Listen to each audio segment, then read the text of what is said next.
buccale.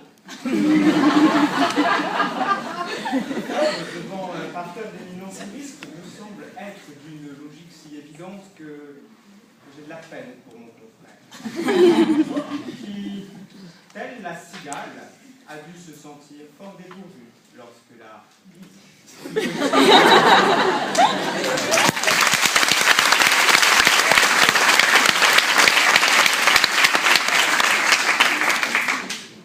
Pour autant, je n'aurai pas la prétention de reprendre tous ces arguments et j'axerai mon propos, comme le veut la tradition juridique, vous vous en doutez, sur deux points, l'égalité et loyauté.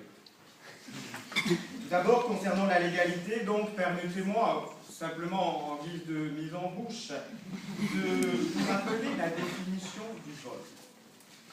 La soustraction frauduleuse de la chose. Et quelle chose!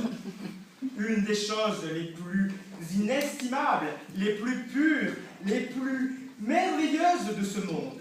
Un baiser. Un bon vieux béco, Gilbert. Alors oui, l'important c'est la ruse, l'important. Comment peut-on alors imaginer un seul instant que l'on puisse privilégier l'obtention d'un tel bien par la malice, le vol, à l'obtention de ce même bien par le travail.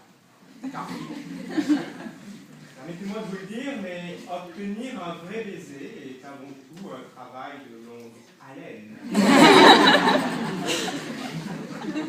Un juriste habitué des palais.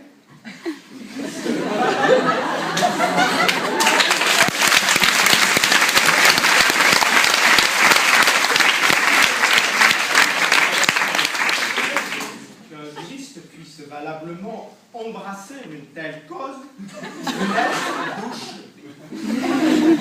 Mais qu'un homme, et j'entends par là un mâle, puisse délibérément tolérer le mal baiser,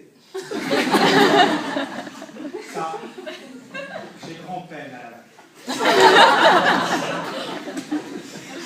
car oui, d'autre part, au-delà de la simple légalité, existe la chevaleresque loyauté.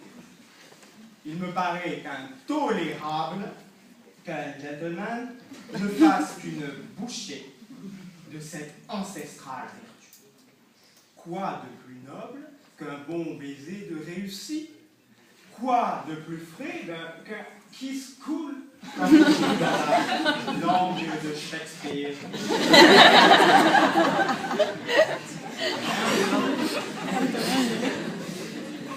Rien. De plus, l'ivresse momentanée procurée par un aussi transgressif acte de balai ne saurait tout justifier. Je voudrais notamment rappeler les risques encourus en cas d'échec de la tentative lorsqu'une telle embouchée se termine en véritable queue de pelle. De quoi aura alors l'air notre félon lorsque son honneur sera servi en amuse-bouche à toutes les langues de vipères des alentours. Et nous connaissons tous les ravages possibles en la matière du bouche à oreille. Pour conclure, laissez-moi vous rappeler le casier judiciaire de Maupassant, l'auteur de cette scandaleuse tirade, qui, non content de prostituer cette pauvre boule de suif et de divaguer dans le hors-là, s'adonnait en plus, à titre personnel, à des pratiques buccales des plus scandaleuses. Et j'en tiens pour preuve cet écrit. J'ai la vérole, dit-il, enfin la vraie, pas la misérable chaude pisse, pas les clés